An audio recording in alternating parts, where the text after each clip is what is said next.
today we're going to be reading a story. If you've already started reading it, that's okay.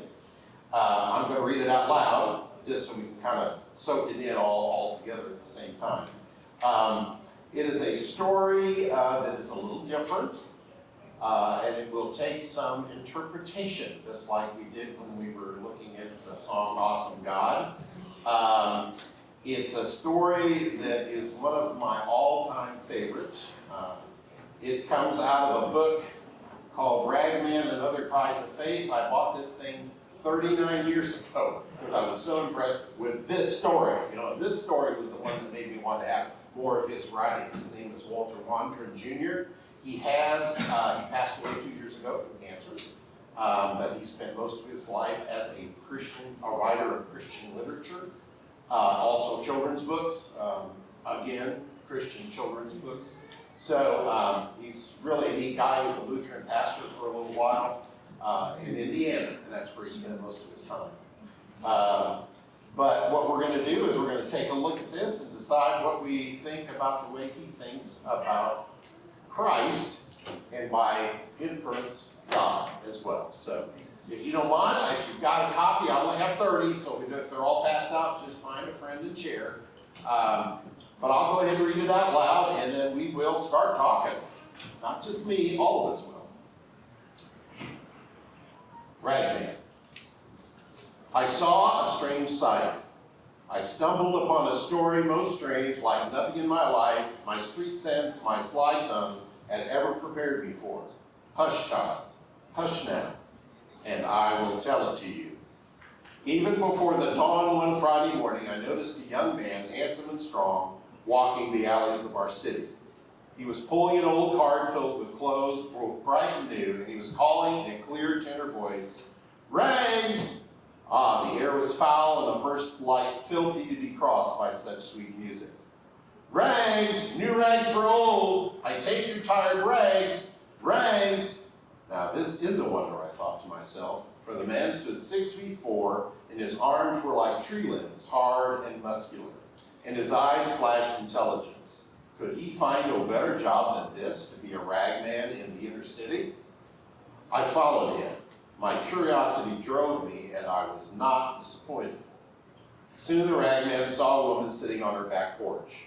She was sobbing into a handkerchief, sighing and shedding 1,000 tears. Her knees and elbows made a sad X. Her shoulders shook. Her heart was breaking. The ragman stopped his cart quietly. He walked to the woman, stepping around tin cans, dead toys, and Pampers.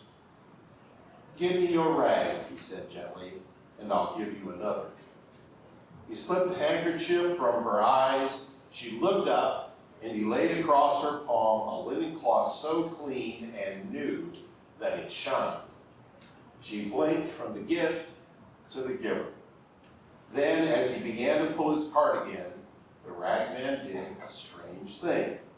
He put her stained handkerchief to his own face, and then he began to weep, to sob as grievously as she had done, his shoulders shaking, yet she was left without a tear. "This is a wonder," I breathed to myself, and followed the sobbing ragman like a child who cannot turn away from mystery. "Rags! Rags! New rags for old!"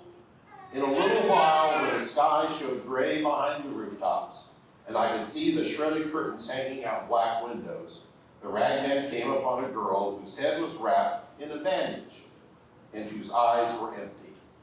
Blood soaked her bandage. A single line of blood ran down her cheek. Now the tall ragman looked upon this child with pity, and he drew a lovely yellow bonnet from his cart. "Give me your rag," he said, tracing his own line on her cheek, "and I'll give you mine." The child could only gaze at him while he loosened the bandage, removed it, and tied it to his own head. The bonnet he set on hers, and I gasped at what I saw. For with the bandage went the wound. Against his brow it ran darker, more substantial blood, his own. "Rags!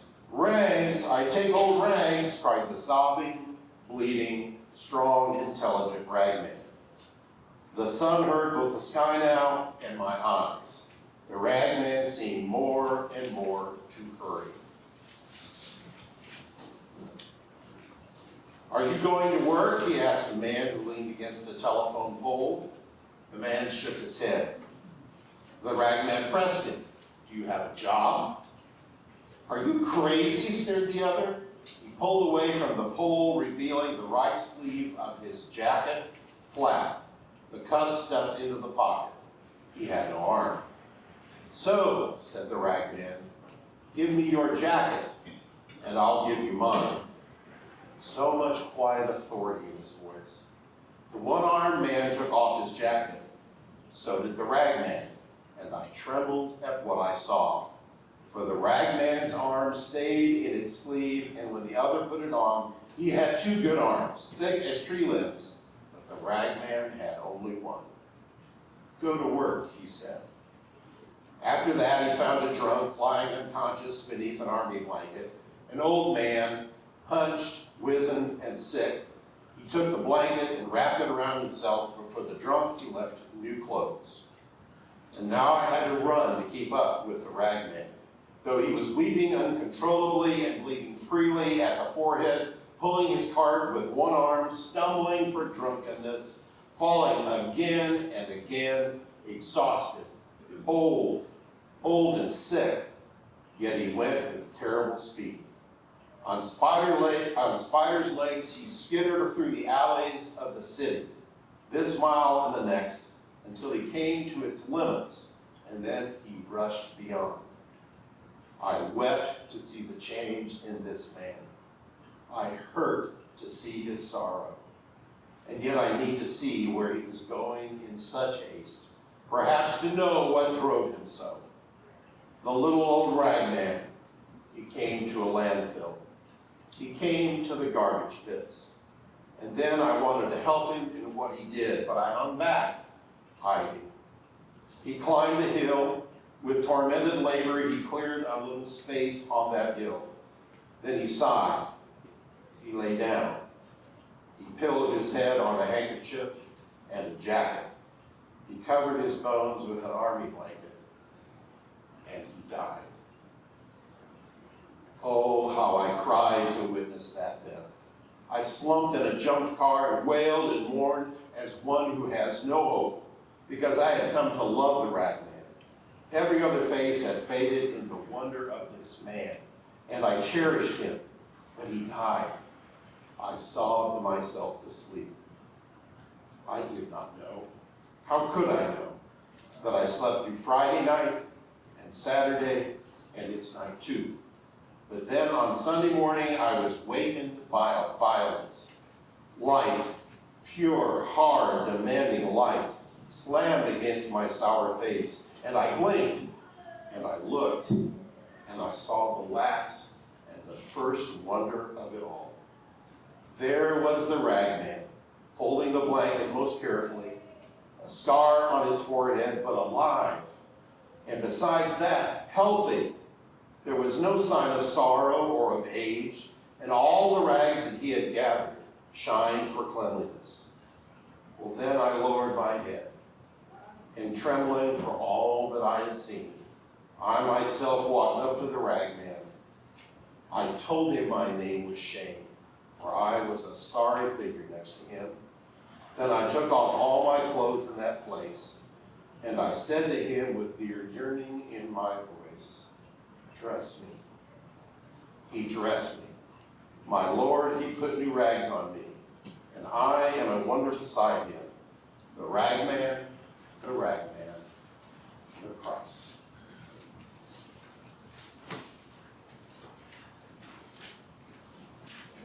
Needless to say, I'm showing you this story because it is one of my treasures. It was so heartened when I first read this story so many years ago, and it still heartens me now. And so what I'd like to do is talk about what the ragman looked like as he moved through the world, as he interacted with people, what you see as his goals. We're just generally going to talk about the ragman, and we're going to work through each person that he met. Okay? So let's talk about the first person he met, who was the young woman crying on the porch. How would you describe the ragman and his meeting of her and who he was in that moment? Any words? These are kind of free association, okay? You don't have to have a right answer. You want to know about his appearance? Not just his appearance, but what did he as a person? What did he as a person? Yeah, what emotions do you see in him? What goals do you see in him as he deals with this woman that's crying? Empathy. I'm sorry? Empathy. Empathy?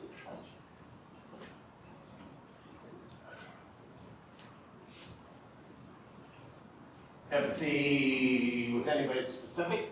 With the woman. With the woman who was grieving, maybe? Yeah, grief. Sorrow.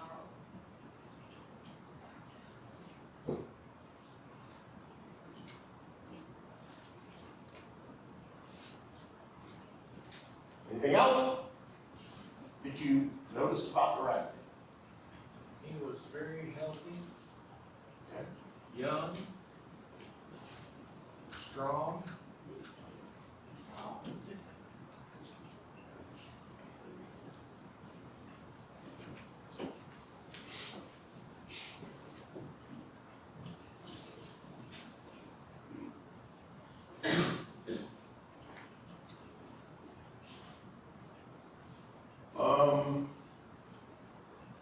What was he willing to do with her? He would switch, he would trade rags with you. He had a cart full of brand new, shiny rags, if you can call them rags, and he would trade with you. Okay.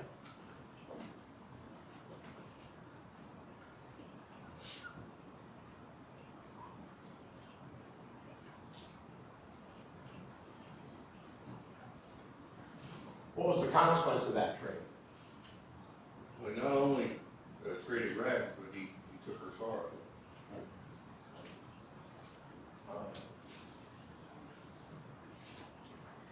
I didn't want that. I'm building on yours, Jerry. Willing to trade, what should we say? Notion. Hope. New rags for old. Okay, so it would be new emotions. A new, so we say, positive emotion? Well, he took whatever problems, well, Yeah. I was talking about her, what the problems she had, he took Yeah. on himself.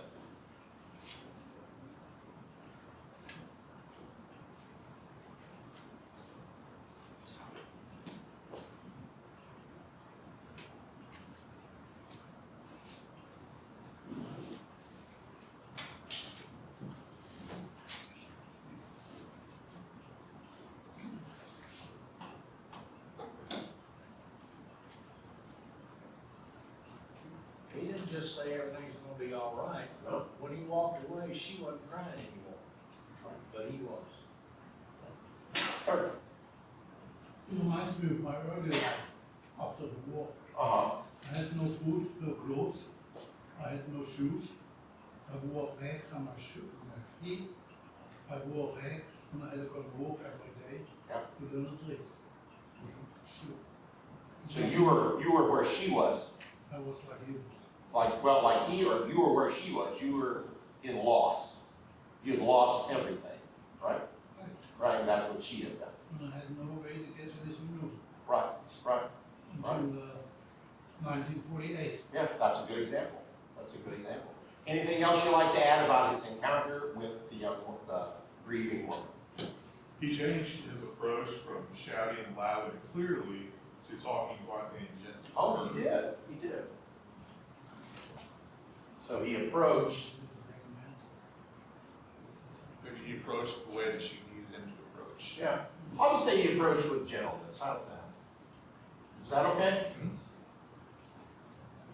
Says that. But what was it? Why was he shouting? To get the To get attention of. So So he wanted people to know that he was there, right? Okay.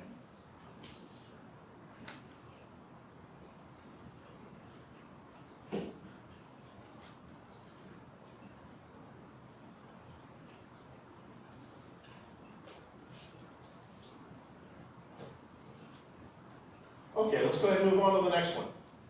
Who's the next one? The girl with the bandage. Huh? The girl with the bandage. Yes, the girl with the wound, I guess. Is there anything else she had? You know, one comment I would make about the first woman before we get completely away from her is she was obviously in a place of despair. Hence the dead toys and the Pampers. I mean, I don't know. I've actually been in neighborhoods where that was not uncommon for that to be in the vacant lot or at the stoop where people were gathering. I mean, I've been in neighborhoods like that, you know, visited people in neighborhoods like that. So she obviously was in she was in a point of despair. It wasn't just sorrow, it was despair as well. Whatever she had lost, whatever she was grieving. Was it a child? Huh? Possibly a child. Could have been. That's very true. That's very true. It really could be. That's right. Okay, so what did we say about the second? She had a wound. What did he do about that wound? Well, he gave her a cloth. And what was the consequence of that? He absorbed her. I'm sorry, I can't hear you. The wound was gone, The wound was gone. Okay, so but the wound was transferred to him. right, okay. So he basically absorbed it. Okay, so he was willing to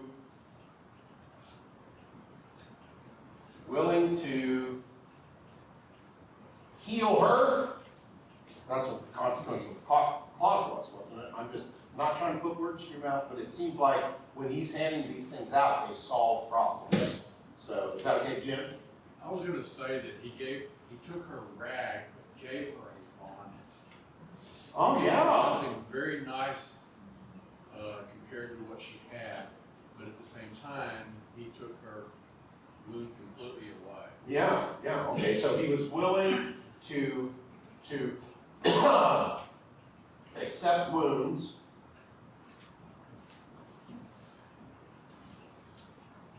to give healing, and could I summarize that? I'm pitching here. As a new outlook? Yeah, he gave her a complete gift. A new outlook. Yeah, do that. Yeah, okay. That's a sending a lot for a bonnet. Huh? That's a sending a lot for a bonnet. That's right. I mean, if you think that's too far, we cannot go there. It mentioned, I mean, it's okay, we're doing this together. it mentioned in the story that her eyes were empty, yet the story doesn't say anything about her eyes. We are assuming that her eyes were no longer empty. Okay, well, perhaps he was attempting to give her a new outlook. Would that be fair? Well, she probably did, but Okay, but her eyes were empty, so he was going to, okay, and she got him on it. Anything else you want to say about that encounter? Yeah. When he took the blood, it ran darker and more substantial blood. Okay, so what is that? I don't know, What, anybody? his own blood, his own blood. Oh, so He he, took the whole wound, the injury, everything. okay, accept wounds he took, okay, I think that, so, to me, that's sort of like, she is actively bleeding. yes. She doesn't have a wound, she's actively bleeding. Mhm. So when he takes this wound, then he is actively bleeding, and it's getting worse. That's why it's more because the wound wasn't healing before, it was Right, an open wound not healing, and now this wound is not getting better, it's getting worse. okay. So, how do I frame that in a word? I don't think There's that- no word for Huh? that. There's no word. I don't think there is, it's kind of hard. Yeah, he gave healing to her, he accepted the wound, exchanges a blessing to them for, injury to himself.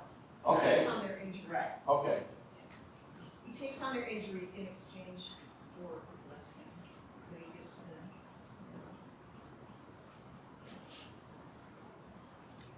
okay.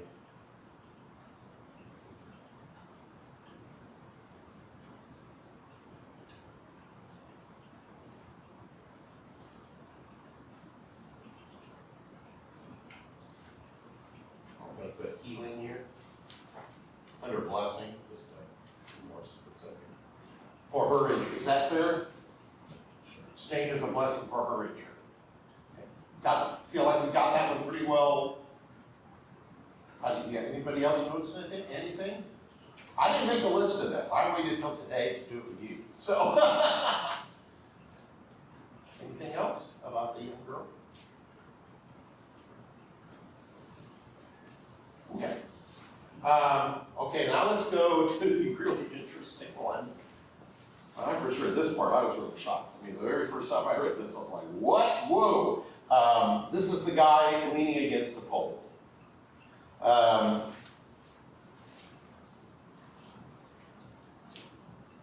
Get to my spot here.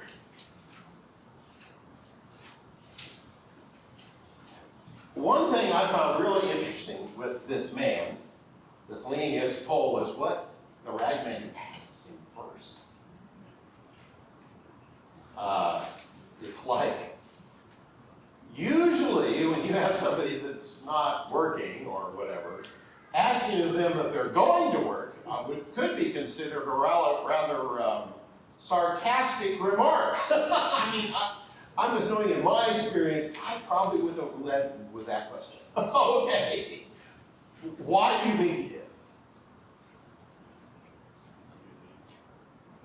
Who to show he didn't assume the worst of him? But asking, but he assumed that he did go to work, or did he? To show that he did not assume the worst of him, that he did not assume he was out of work. Oh, true.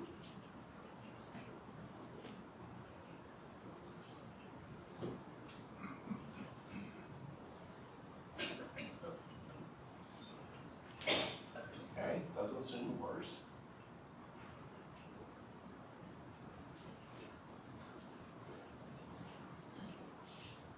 What else was that conversation like? What else was it? What do you think the ragman was trying to do? I think he was just trying to get right to the point.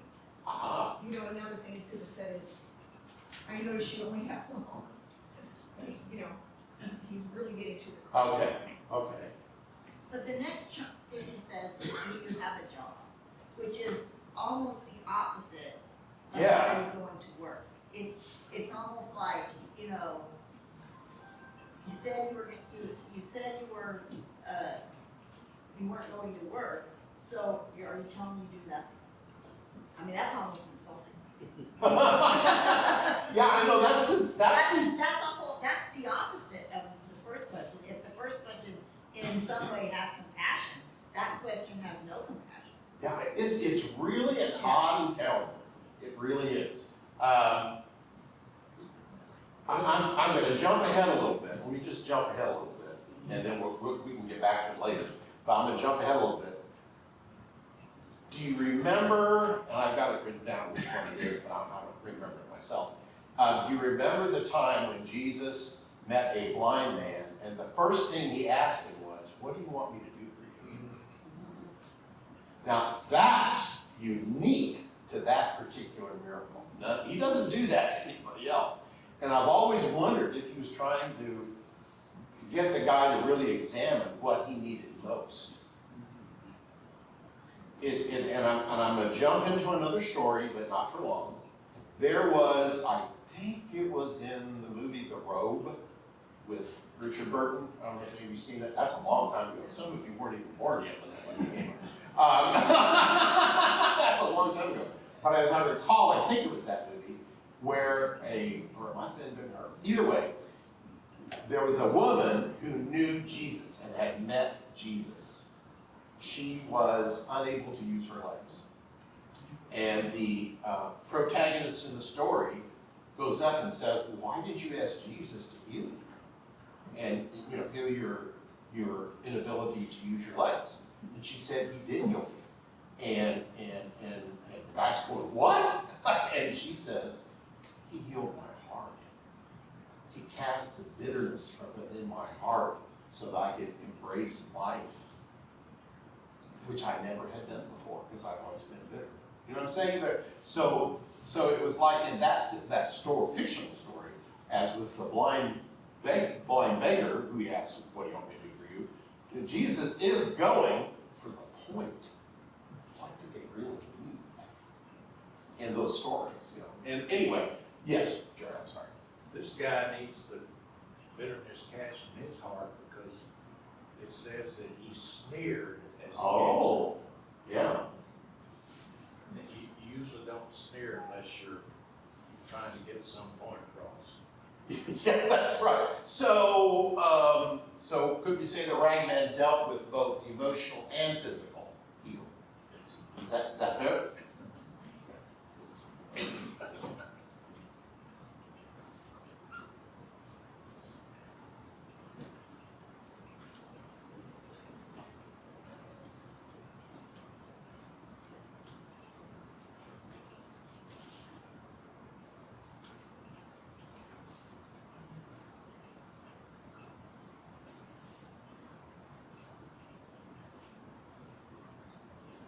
Okay. Anything else you would say about this encounter with the man with no arm? He told him to go work. He did. At the end, he did tell him to go to work, didn't he? He took away his excuse. Very good. Very good. How should we say that? That he.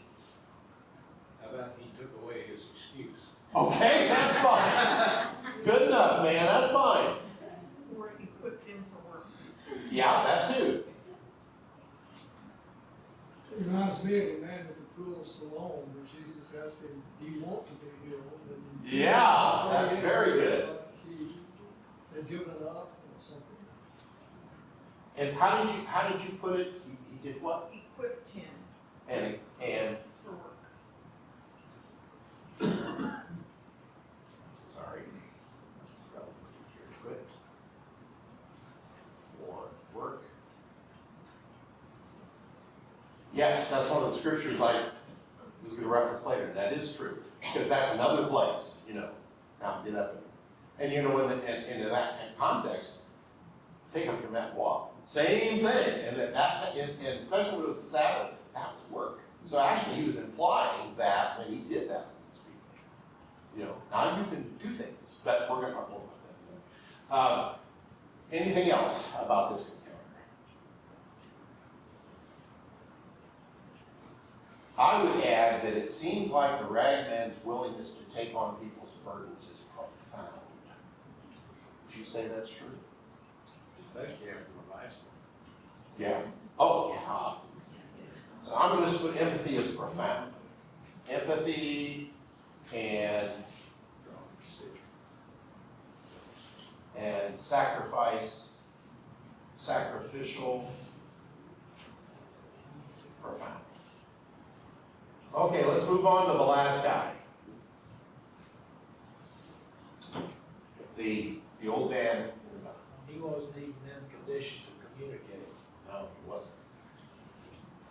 Ragman just took his old rags and his ills and went on. All of them. Even his drunkenness, his Sickness.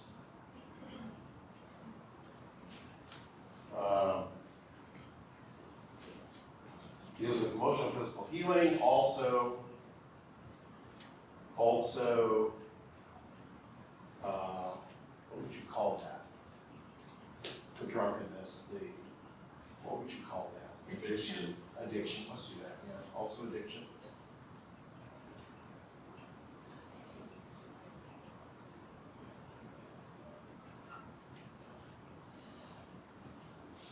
Does that sum it up? Is that okay? I just added addiction to what he deals with. Basically, he was taking a homeless guy making his existence better. He didn't give him a house, but he did give him this healing of all the things that were keeping him in the gutter, maybe. I don't know, that may be stretching it. It's okay.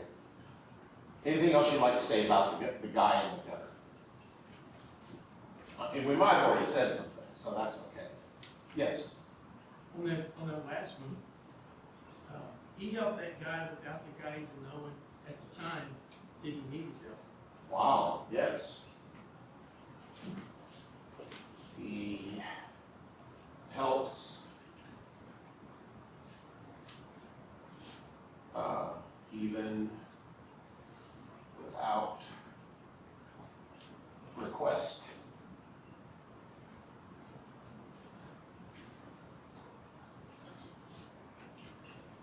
Okay, that's a good point. Didn't ask about it, just occurred. Because he was unconscious.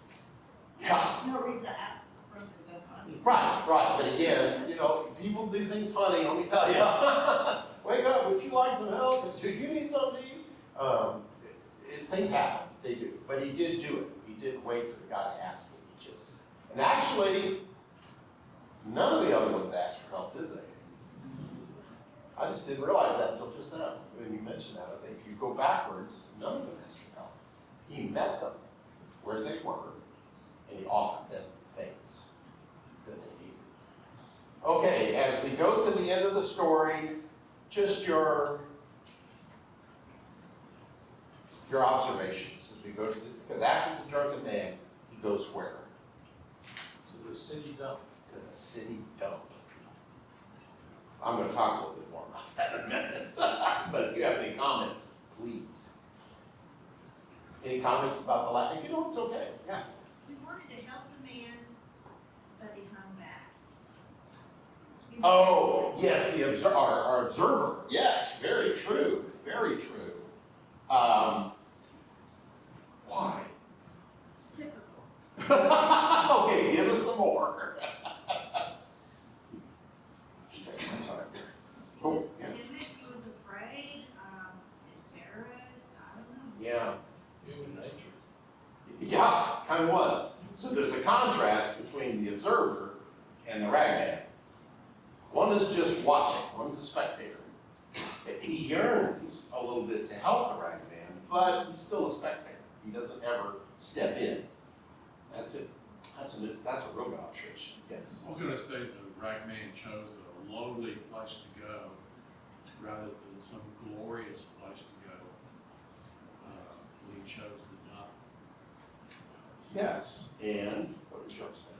Well, I was just gonna say, he didn't just take on the physical illness, he totally took on the grief, he was crying, and I think that relates to Jesus, and like when Lazarus died, he knew he could raise him, but he was sorrowful with him. Yeah. And so he feels grief with us, and he feels great joy and delight with us.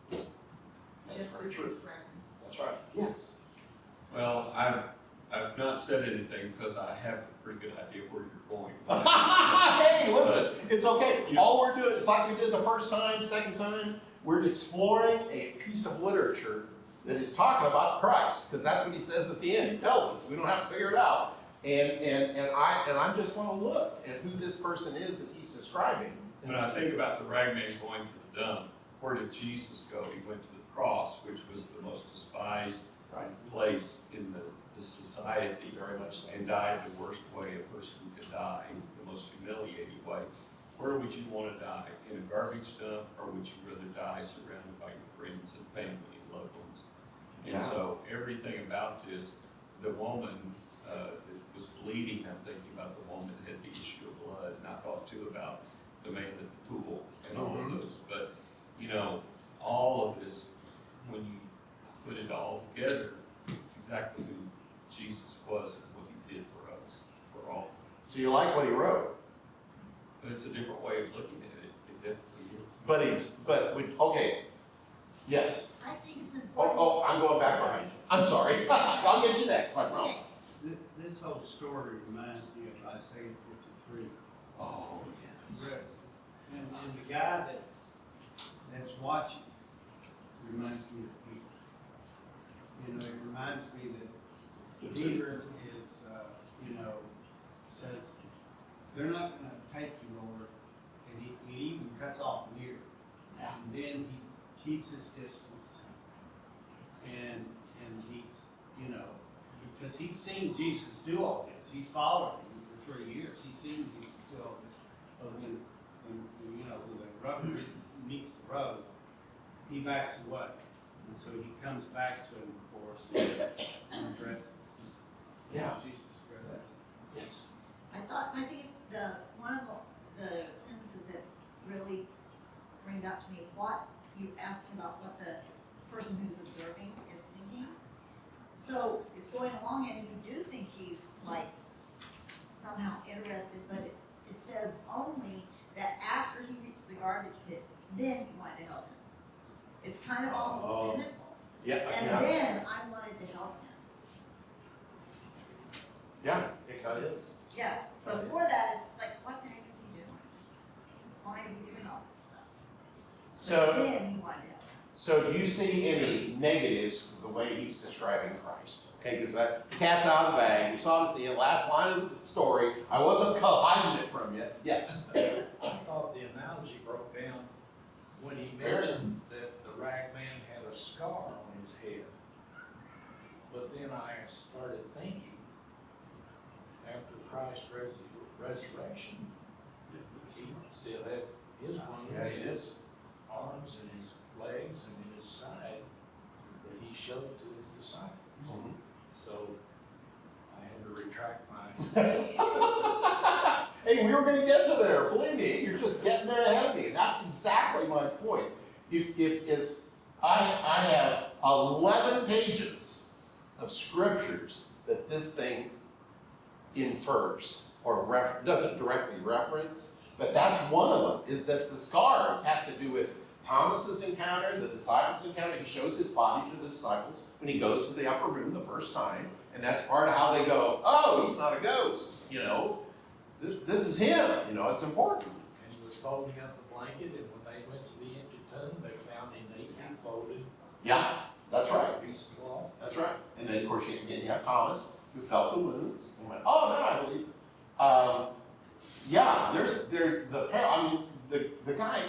The guy did some pretty good references here. Do you see any other references in Scripture? Let me put one in just real quick, and then it might help kind of give you a little more tickle here. I went through all of the healing miracles of Jesus, but I only looked at the ones that had to do with males, okay? And had to do with somebody with a physical disability or a spiritual disability of a demon that caused a physical disability. Here's why. Men were the ones who had to work, okay? Women worked, but they weren't considered the primary work. They couldn't own property, they couldn't own a business. So I just thought, okay, all these people Jesus healed. We've got some blind folks, we've got some deaf mutes, we've got guys who were lowered through roofs because they were paralyzed. Okay, and please don't take, I'm not being sexist here. I just decided to make a category and I did that. Okay? But, again, it's something that's always crossed my mind about all of the miracles, not just the guys I picked with just the men. There are consequences to being healed. There are consequences to every single person who's healed. The woman who had the issue of blood, now, if she's going to remain a Jew anyway, she's got to go to the temple. She has not gone to the temple the entire time she's had that condition. She would have been allowed in. She would have been unclean. So she has to make a change. The blind guys, well, it's a little hard to beg for money when you've been blind all this time and all of a sudden you're not. What are you going to do then? You got to go get a job.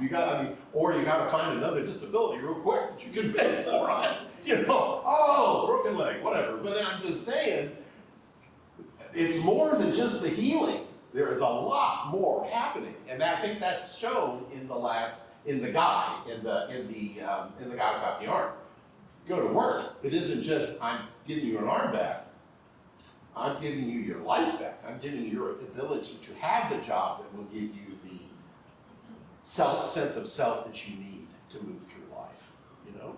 Okay, I'm sorry. Is there any significance to the fact that the ragman moves faster and faster, and the observer has to run to catch up to him? And I don't know. And that despite the addictions, despite the wounds, despite all the other things, he keeps moving faster and faster. Well, let's take a look at the last week of Jesus. I mean, what's the last relaxing thing he does? He sits down and has dinner with his disciples. He washes their feet. He teaches them all, like especially in John, we got John 13 through 17, where he teaches them everything practically all over again, sitting at that same table. And what happens after that? That's on Thursday. He's arrested that night. Everything has to be accomplished before the end of the day, Friday. Yeah! And that's where he's. Maybe that's- He's trying to get it done before the end of the day, Friday. Right. So that he can be restored on Sunday. Yes, yes. So, yeah, I think that's the reason, because boy, did it accelerate after that meal. As soon as he got arrested, as soon as he got arrested, bang, everything went really fast. And he was bled before Pilate, what, 2 or 3 times? Right? So, yes. One challenge I see in the story and in the life of Jesus is that many of the miracles that Jesus did were because people came directly to him. Yes, they did. Or others did. This man is going and finding people that don't even know that they can be healed and have a need. And that's where I see Sure. a difference in the two. That's a difference between I think you're very right, between the scriptural record of Jesus' miracles and what the author has here. I think you're very right, that in general, people came to Jesus to be healed, or whatever it was. Now, the demoniacs usually didn't. The demons in them said, no, hey, get out of here, we just as soon stay where we are. You know, of course, 1,000 pigs can testify that they did not. Or 2,000, I'm sorry, it was 2,000. But at the same time, that might be where the author is stepping in and saying, hey, guess what? If you're not even looking for him to help you in this circumstance, whatever it may be, then he's still there for you. Go ahead. They came to him in the story, or actually in the story, they did not know they needed him. And I think that's the status of mankind. We generally don't recognize our bad condition because we're self-absorbed in that condition. And we really don't recognize the need or the saving possibility. Right. Yes. I think that's kind of answered my question. Why was he yelling and giving away rags? How many people are gonna want rags, even though they're clean? He called them rags. So I guess he was hammering, not there, but wanting to give to the person that has the basic need for him and what he had to give. You know, so many of us are after wealth and riches and fame, but what Jesus has to offer to some they appear to be rags. They're not, But they're the new change of rags. their lifestyle. Right, they're new rags. Yes. Everything all the people had was Yeah. conditions. Yeah. Yeah, I was just gonna add, because that ties into something I was thinking. I noticed everything that he dealt with for these people were very personal things. Yeah. Like I said, like I was mentioning, he didn't buy somebody a house, or didn't give the man a job. He dealt with the problem that was keeping him, or at least that he was perceiving as keeping him from having a job. Yeah. He dealt with personal sorrow and, you know, a real close, intimate injury, you know, on the head. Yeah, that's right. That's right. Yes. I'm sorry. Go ahead. Were you finished? No. We only need to remember that this is a story that was written by a man, Yeah. and it's not inspired. It does offer us an understanding of aspects of Jesus' life, but Jesus is so much more than what's Yes. covered in this. This Yes. doesn't even touch the hem of the garment. Right. I agree with you. But this actually is kind of foundational. Who Jesus was, his empathy for us is what moved his love. You know what I'm saying? It empowered his love for us. Yes? I would say that in the world we live in today, when if you said Ezekiel, how much of America, let alone the world, would even know what you're talking about? Yeah, right. So, Yes. this story, it can relate to the people that aren't very biblical. Yeah. They can relate to a story, and then you can start teaching about who this Jesus is and who God is in the Bible.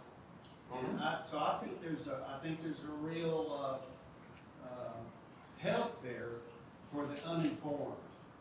I was asking a girl one time, a college student, a graduate. She was talking about where she was from. Her family was from Macedonia, and I said, "Oh, well, you know what the Macedonian call is, then, don't you?" I said, "You know the Apostle Paul."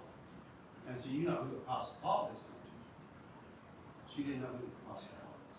So in a world that has gotten away from God and Scripture, maybe a story like this for them would be helpful to get them started on the path. So I see the that would be helpful. And I'm not as well read now. I would have to consult with Paul here. He's a lot more well read on more modern stuff than me, aren't you? You see a few newer things than me. This stuff is 1980s. This is 1984. Okay? And I freely admit, as I did about the song, that at the time, the people who were creating these things saw them as instruments for reaching outside of the church. And that's wandering, that he spent his whole life doing this. I mean, except for 8 years in the ministry, pastoral ministry at one church in Indiana. But he spent the rest of his life creating things like this. I haven't read hardly any of the rest of them. The only thing I've read is this book. And I haven't read it in a long time. And by the way, so I don't forget, because we're about done. On the back sheet, there are other recommended titles he's done. I can't speak for any of them except this one, and it's excellent. The Ragman book is excellent. Filled with lots of, not all the stories are like this. Some of them are about church, you know, and things that happen to church and how people perceive that to church. Some of them are just poems, you know. I can't give you a recommendation of any of those books on that sheet except this one called Ragman and Other Cries of Faith. That one I do know is excellent, and that's probably the second book that he ever wrote, many years ago. So I just gave that to you. If you decide you want to spend a few bucks on wherever you get your books, Christian book publishers or thrift books or wherever, if you want to spend a few bucks on them, you can buy them used if you want to. Just experiment and see what you find and let me know. But this is the only one I bought because I have a budget now. Rita's pretty firm on my budget. So I can't buy all the books on that list and read them. I'm not allowed to do that. I bought a few. I have bought a few. I can let you know about a few after I get them. But I'm just saying this, and the reason, again, I bring this up is that, yes, it's not the gospel. I agree. This is not scripture. I might quibble with you, Jerry, about whether it's inspired or not, because, granted, I don't believe it's inspired scripture. No. You're certainly allowed to quibble, so I'm still right. Oh, I know. That's okay. That's okay. As you recall, with my attitude, if you feel good being right, I'll feel good being right too. That's okay. No problem. I don't have to weigh in. But these things are inspired in their own way, but they're not scripture. I told you that from the very beginning. I wasn't trying to push that. But I think there is value, as you said, in things like tools like this for people that may think, oh, I don't understand all that reconciliation, salvation, big 10-letter words. I don't understand all that. You know, who's Jesus? Oh yeah, okay, he was born. What? Didn't have a dad? Well, yeah, he did, but okay. So that's a little complicated. This is not. This is kind of who Jesus was in a way that we can relate to. Yes. Can I add one more thing? Sure. And a lot of us are old enough to maybe know this man, but I would think you might know him. Landon Saunders. Some of y'all know Landon. Landon sort of did some of this. In his Great. ministry up in the Northeast, he would go to business people and he would talk to them about their businesses and about ethics and things like that. And it was a way for him to get them, to get the conversation started. And Heartbeat was his group. And he had a little radio. He used to have those little spots on the radio. Uh-huh. And they were very thoughtful. And I would think that at some point it helped a lot. Well, and as an example, I just got quick to do this really quick. I was in Country Art Man College, okay? And we recently got a Zoom call together during the pandemic because one of our guys got some music on Spotify, okay? And so he was celebrating, he wanted to play for us and all that stuff. And we had not talked to each other probably in 30 years. Some of them I had talked to more than others. But as far as the whole group of 8 people, or actually 9, talking together, that was the first time in 40 years that we've all actually been talking together, which was wonderful. Well, some of us who are Christians, and more devoted Christians than I was then and they were then, sent a book called, I can't remember the exact title, but Saving My Assassin. And it's about a Romanian attorney who was on a hit list from the Romanian government, and her assassin showed up at her office one day. Okay? And she knew why he was there. And from the title, you can tell what happened. Well, it's a very powerful book. So we sent it to all the guys. Some of them, not religious. We thought, hey, let's just cast it on the waters and see what happens. And some of them have responded, well, that was interesting, but it's a place to start. And sometimes a story like this is a place to start. You're talking about being missional. Well, this story is it's really amazing, I think. It's very powerful. And it's not long. That's the exact title, and it's on Amazon. Oh, is it Ragman and the Other Cries of Faith, or just Saving My Assassin. Yes. And I have a copy of that if you ever want to borrow it. It's a wonderful story, and it's true. It's a true story, and it's almost unbelievable, but it's true. And she actually lectures in the United States. The woman, she retired in the States. But anyway, thank you so much for your tolerance and your willingness to dive with me into this, because it's different than what we usually do. We usually, of course, the scriptures are our base. That's where we check things out. But and again, that's what I always want us to do with everything we present. Check it out with the scriptures. If there's things that aren't right, then we need to recognize that. But if there are things that are basically there, kind of like The Chosen, again, another TV series that is not scriptural, but a lot of it is scriptural, and it's a bridge for people who are not spiritual or not connected with God in any way. Anyway, thanks a lot, okay?